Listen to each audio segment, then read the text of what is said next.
اعوذ باللہ من الشیطان الرجیم بسم اللہ الرحمن الرحیم اللہم صلی علی سیدنا و مولانا محمد و علی آل سیدنا و مولانا محمد و بارک وسلم علیہ۔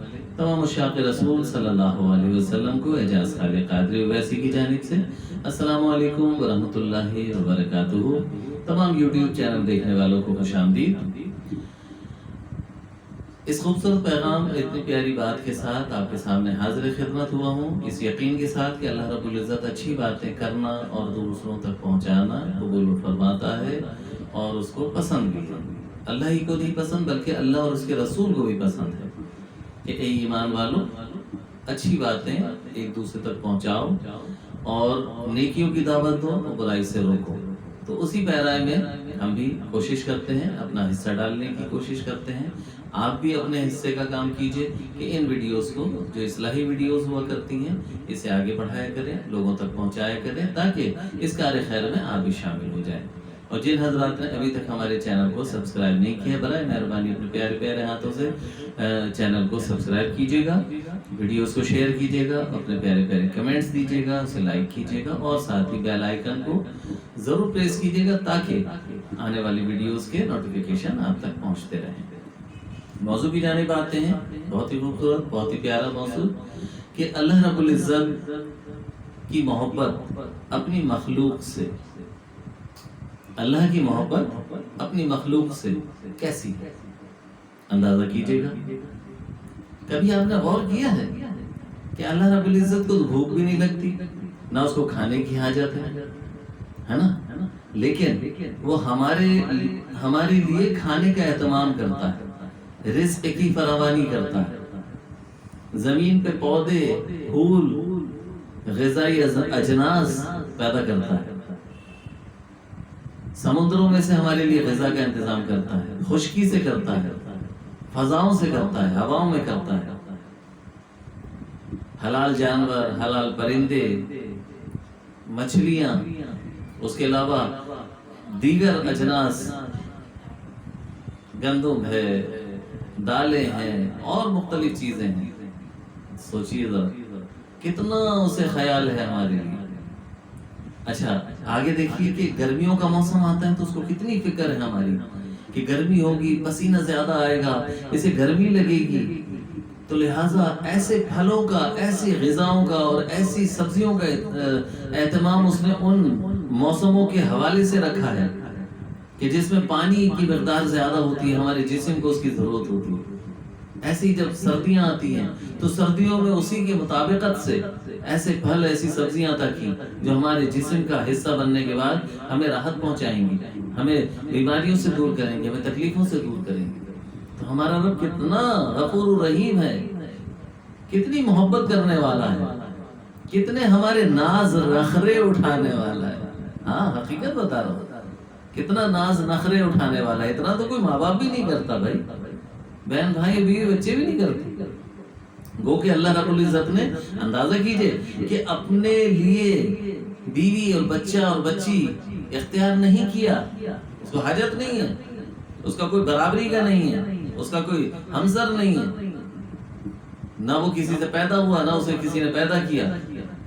یعنی ویسے تو مخلوق خدا اس نے پیدا کی ہے لیکن اس کے ذرائع بنائے اس نے، لیکن نہ اس کا کوئی باپ ہے، نہ اس کا بیٹا ہے، نہ اس کی بیوی ہے، نہ اس کے برابری کا کوئی ہے، لیکن ہمارے لیے اس نے پیارے پیارے ماں باپ عطا کیے جو محبت کرتے ہیں، ہماری دیکھ ریکھ کرتے ہیں، ہمارا خیال رکھتے ہیں، ہمارے لیے فکر مند ہوتے ہیں۔ بیوی بچے عطا کیے جو ہماری خیر خواہی کرتے ہیں، بہن بھائی عطا کیے جو ہماری خدمت کرتے ہیں، ہماری خیر خواہی کرتے ہیں، پیارے پیارے لوگ، رشتے بنائے، ان رشتوں کی وجہ سے وہ ہم سے محبت کرتے ہیں، ہمارا خیال رکھتے ہیں، کیونکہ اسے پتا ہے کہ اکیلا زندگی نہیں گزاری جا سکتی۔ آس پاس میں رشتوں کا ایک معیار قائم کر دیا، ایک دوسرے کا خیال، ایک دوسرے کا سہارا بننے کے معاملات کیے، جبکہ اس کو سہارے کی ضرورت نہیں ہے، اسے نیند نہیں آتی لیکن ہمیں سونے کا اہتمام کراتا ہے، رات ہمیں سونے کے لیے عطا کرتا ہے، ہماری حفاظت کرتا ہے، اسے اونگ بھی نہیں آتی، ہم رات بھر مزے سے سوتے ہیں اور وہ ہماری حفاظت کرتا ہے۔ کتنی محبت کرتا ہے ہمارا رب ہم سے۔ کبھی اس محبت کا اس کے ساتھ بھی بدلہ کرنے کی کوشش کی کہ جتنی وہ ہم سے محبت کرتا ہے ہم بھی اس سے محبت کریں، محبت کا اظہار کریں۔ ہاں، اس سے محبت کا اظہار یہ ہے کہ جو اس نے حکم دیا اس کو بجا آوری کریں، محبت کے ساتھ کریں، دل سے کریں، محبت سے کریں۔ ہاں، نماز کا اہتمام کیجیے، قرآن پڑھیں، استغفار کریں، درود پاک پڑھیں، اللہ کے احکامات کو پورا کرنے کی کوشش کریں، اسی سے مدد چاہیں۔ اب اندازہ کیجئے اس کو نیند نہیں آتی لیکن ہمیں سلاتا ہے، تھپکاتا ہے، اور قرآن پاک میں آیتوں میں آتا ہے کہ جب تم سو جاتے ہو تو ہم تمہاری روحوں کو قبض کر لیتے ہیں ایک مقررہ وقت کے لیے، اور جب تم جاگتے ہو تو ہم تمہاری روحوں کو لوٹا دیتے ہیں۔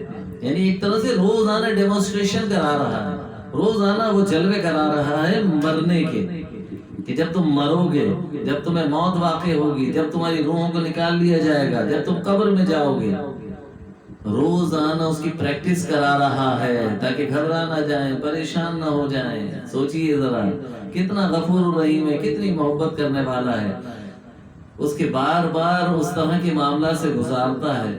جب تم سو جاتے ہو تو ہم تمہاری روحوں کو نکال لیتے ہیں تاکہ آپ آشنا ہو جائیں ان باتوں سے۔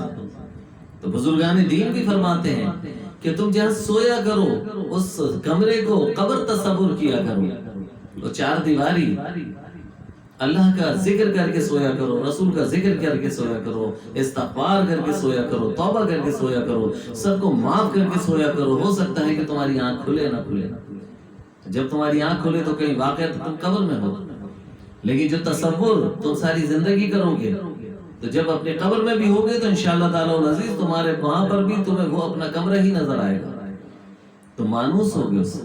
مرنے سے پہلے مرنے کی تیاری اسی کو تو کہتے ہیں، ہاں، کہ وہاں پر میں نے جانا ہے، اصل گھر وہی ہے، اصل جگہ وہی ہے، وہاں پہنچنا ہے، اس کی تیاری کرنی ہے۔ میں کبھی کبھی ایک لفظ استعمال کرتا ہوں، ریڈی ٹو اسٹارٹ۔ ہاں، وہاں جانے کے لیے تیار رہیے، بالکل ریڈی ٹو اسٹارٹ۔ جو ٹیکنیکل لینگویج سمجھتے ہیں وہ جانتے ہیں اس بات کو، جو آپریشن ڈپارٹمنٹس میں ہوتے ہیں یا انسٹرومنٹ ڈپارٹمنٹس میں، الیکٹریکل ڈپارٹمنٹس میں، وہ جانتے ہیں ان باتوں کو۔ پینلز کے اوپر ایک بٹن دیا ہوا ہوتا ہے اور اس کے اوپر لکھا ہوتا ہے ریڈی ٹو اسٹارٹ، یعنی اس کو دبا دیں تو بالکل ریڈی ہوتا ہے وہ چیز چلنے کے لیے، اس کے بعد آن ہو جاتی ہے، چاہے وہ مشینری ہو یا کوئی اور پینل ہو یا معاملات ہوں۔ تو آپ بھی ریڈی ٹو اسٹارٹ رہیے، بالکل تیاری پکڑ کے رہیے، مرنے سے پہلے مرنے کی تیاری کیجیے، انوکھا نہ لگے تمہیں، تو مانوس ہو ان چیزوں سے۔ ہاں، عبادتوں سے اپنی زندگی کو مزین کیجیے، محبتوں سے اپنی زندگی کو مزین کیجیے، کیونکہ جب محبت ہوگی تو دل چاہے گا، وہ ہے ہی اس شان کا لائق، وہ عبادتوں کے لائق ہے۔ حضرت علی کریم فرماتے تھے کہ میں عبادت اس لیے کرتا ہوں کہ میرا رب ہے ہی اس قابل، اس لائق ہے کہ اسی کی عبادت کی جائے، اسی کو سجدہ کیا جائے، کوئی ہے ہی نہیں ایسا، یعنی اسی کی شان کریمی ہے کہ اس کو ہی سجدہ کیا جائے، اسی کی عبادت کیا جائے۔ اس وجہ سے میں اس کی عبادت کرتا ہوں کہ وہی اس مقام و مرتبے کا ہے کہ اس کے ساتھ ہی اسی کے لیے عبادت کی جائے۔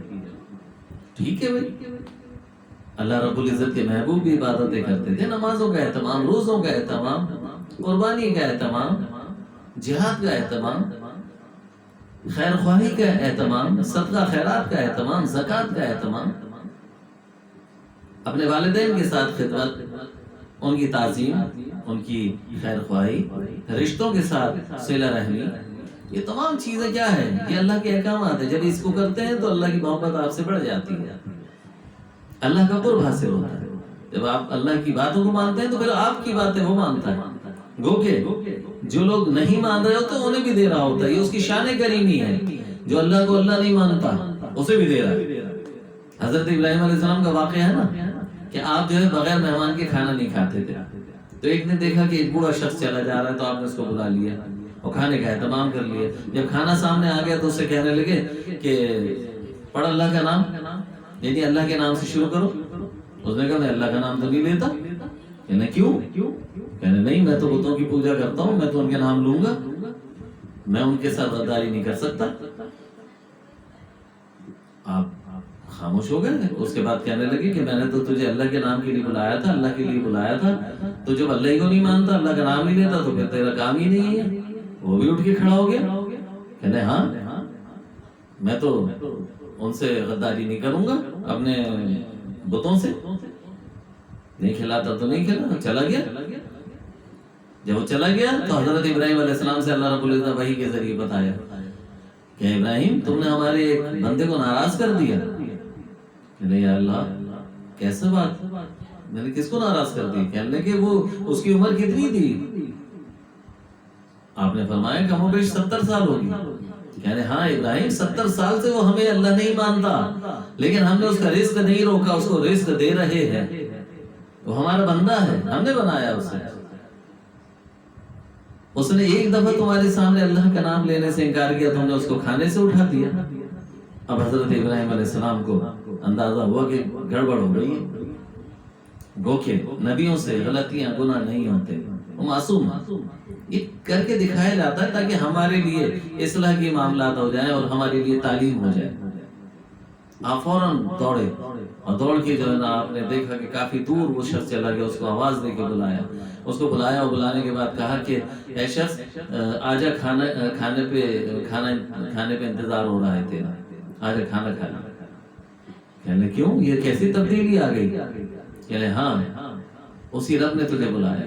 کہنے اچھا تیرا رب اتنی خبر رکھتا ہے, اس نے مجھے بلایا ہے, تو پھر ایک کام کرتے ہیں, دسترخوان میں بیٹھنے سے پہلے مجھے تو اس کا کلمہ بھی پڑھا لے اور مجھے مسلمان کر لے, کہ جس کو میری بھی خبر ہے, جو میری بھی خیر خواہی کرتا ہے, اور تمہیں میرے لیے بھیجا ہے.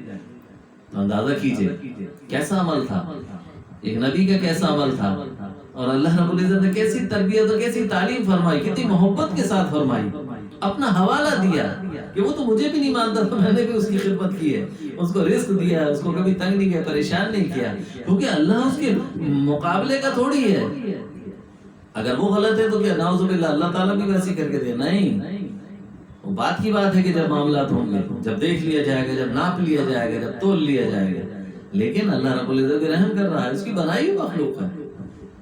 ہمیں بھی اللہ کی مخلوق سے محبت کرنی چاہیے, ان کی اصلاح کی کوشش کرنی چاہیے. اگر وہ ایمان میں داخل نہیں ہے تو ایمان میں داخل کرنے کی اس کو کوشش کرنی چاہیے, خیر خواہی کرنی چاہیے. اللہ رب العزت ہماری ویسی خیر خواہی کرتا ہے, جو اسے نہیں مان رہا اس پہ بھی بارش برسا رہا ہے. اور ہاں یہ بات ہے کہ جس کے پاس ایمان نہیں ہے, جو غیر مسلم ہے, وہ جو بھی اچھا عمل کریں گے, اچھے کام کریں گے, خیر خواہی کے کام کریں گے, اس کا بدل دنیا میں ان کو مل جائے گا. لیکن مسلمانوں کے لیے جو با ایمان ہے, ان کے لیے دنیا میں بھی ہو سکتا ہے کہ اس کو اجر دیا جائے, اور دیا جاتا ہے, اور آخرت میں بھی محفوظ ہوتا ہے. وہاں پر بھی اجر و ثواب دیا جائے گا, وہاں بھی نعمتیں دی جائیں گی, جنت اس کا ٹھکانہ ہوگا انشاءاللہ تعالی. رسول اللہ صلی اللہ علیہ وسلم کی شفاعت نصیب ہوگی. اللہ رب العزت بڑا غفور رحیم ہے, معاف کرنے والا ہے, معاف کر دے گا. لیکن کیا ہی اچھا ہو کہ ہم بھی غیر مسلموں کے ساتھ ایسا سلوک کریں, ایسا کوئی رویہ اختیار کریں کہ وہ بھی ہماری طرف داخل ہو جائے, ایمان میں داخل ہو جائے, جو ہمارے پیارے نبی صلی اللہ علیہ وسلم نے کر کے دکھایا. وہ ایک علیحدہ بات ہے کہ جب بالکل وہ آپ کی عزت پہ, آپ کے جان کے اور مال پہ آ جائے گا, تو پھر آپ نے اس کو روک تھام کرنی ہے. وہ ایک علیحدہ معاملات ہیں جو جہاد کے حوالے سے تعلیمات دی گئی ہیں. لیکن کہنے کا مقصد یہ ہے کہ اللہ رب العزت دیکھو بارش برساتا ہے تو یہ نہیں دیکھتا کہ یہ شخص گناہ گار ہے یا سیاہ کار ہے یا نیک ہے, سب پہ بارش برستی ہے, سب کے کھیت کھلیان جو ہے پھلتے پھولتے ہیں. ہر ایک شخص کو رزق دیتا ہے, کسی سے مقابلہ نہیں کرتا. اگر مقابلہ کرنے پہ آئے گا تو ہر چیز برباد ہو جائے گی, لیکن اس نے بنائی ہے, اس کی مخلوق ہے, اپنی مخلوق سے محبت کرتا ہے, انہیں راحتیں فراہم کرتا ہے, انہیں آسائشیں دیتا ہے. بات وہی ہے کہ اس کو نیند نہیں آتی, آپ کے سونے کا انتظام کرتا ہے. اس کو بھوک نہیں لگتی لیکن آپ کے کھانے کا انتظام کرتا ہے. نعوذ باللہ اس کو کوئی بیماری میں دوا لینے نہیں پڑتی, آپ کے لیے دواؤں کا اہتمام کرتا ہے, طبیبوں کا اہتمام کرتا ہے, آپ کے لیے راحت کے سارے معاملات کرتا ہے. تو اندازہ کیجئے یہ تمام چیزیں بہت ساری میرے ذہن میں تھیں. ظاہر ہے ایک محبت کا انداز ہے. میں ہمیشہ کہتا ہوں کہ کہ اللہ رب العزت کے نام کو یعنی الف لام لام ہا اللہ کو دیکھیں، سنیں، سوچیں، بولیں، لکھیں، اس پر غور کریں، اسے محبت کریں، کیونکہ سلطان باہو رحمۃ اللہ علیہ فرماتے ہیں جو اللہ کا اسم ہے وہی اس کا جسم ہے، اسی کے تصور میں غرق ہو جائیں، اسے محبت کیجئے۔ اللہ لکھا ہوا ہو تو اس کو دیکھیں اور مسکرائیں، محبت کا انداز اپنائیں۔ ہاں، ایک مسلمان شخص کو دیکھ کر مسکرانا بھی صدقہ ہے، یہ تو ایک انسان کی بات ہو رہی ہے۔ اللہ رب العزت کو دیکھ کر مسکرائیں گے تو کیا حاصل ہوگا، کتنا حاصل ہوگا، کیا محبتوں کے انداز ہوں گے۔ کم سے کم اسی جلوے کا خیال کیجئے۔ ہمارے پیارے نبی صلی اللہ علیہ وسلم کو تو روزانہ 70 جلوے ہوتے تھے، ہر روز ایک جلوہ دوسرا مختلف، ہر 70 جلوے ایک دوسرے سے مختلف، دوسرے دن دوسرے 70، وہ پچھلے والے 70 سے مختلف۔ تو آپ کے سامنے تو الف لام لام ہا اس کا اسم ہے، اسی کے جلوے میں کھو جائیے، اسی پہ غور کیجئے، اسی کو پڑھیں، سنیں، لکھیں، اسی کا ذکر کریں، اسی کو دیکھیں، مسکرائیں، اس کا تصور قائم کیجئے۔ انشاءاللہ تعالی العزیز یہ آنکھوں میں بس گیا، دل میں بس گیا، روح میں بس گیا، وارے نیارے ہو جائیں گے۔ پھر نہ وہ قبر کا دھڑکا ہوگا اور نہ ہی حشر کا خوف ہوگا۔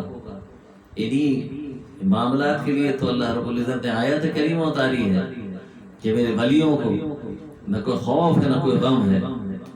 پھر اس کیٹیگری میں آنے کی کوشش کیجیے کہ اللہ تعالیٰ ہم سے کتنی محبت کرتا ہے، اپنی مخلوق سے کتنی محبت کرتا ہے، ہمارے لیے کتنی آسائشیں کرتا ہے، اس کی نعمتوں کا شکر ادا کرنے کی کوشش کریں، ناشکر بننے کی کوشش کریں۔ ناشکری کریں گے نعمتیں چھن جائیں گی، شکر ادا کریں گے نعمتیں حاصل ہوں گی۔ تو کبھی غور کیا کیجئے کہ ہمارے رب، ہمارے اللہ ہم پر کتنی مہربان ہستی ہے اور اپنی مخلوق سے کتنی محبت کرتا ہے۔ اس زاویے سے بھی سوچیے، آپ کو اچھا لگے گا، مزہ آئے گا، لوگوں تک پہنچائیے گا تاکہ لوگوں کو بھی اللہ تعالیٰ سے ایسی محبت کا ایک انداز ملے، وہ بھی کرنے کی کوشش کریں اور وہ بھی فلاح پا جائیں۔ وآخر دعوانا ان الحمدللہ رب العالمین۔ السلام علیکم ورحمۃ اللہ وبرکاتہ۔